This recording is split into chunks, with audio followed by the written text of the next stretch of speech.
अंधार जुलमी होता पसरला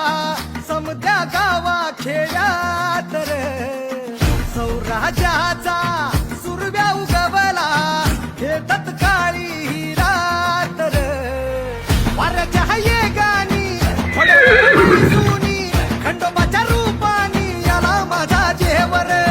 सुरव्याच्या तेजानी दुसऱ्या छातीनी दुश्मन गाडूनी आला माझा वाघर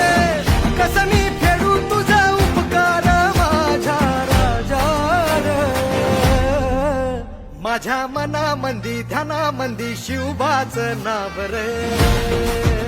माझ्या मनामंदी ध्यानामंदी शिवबाच नाव रे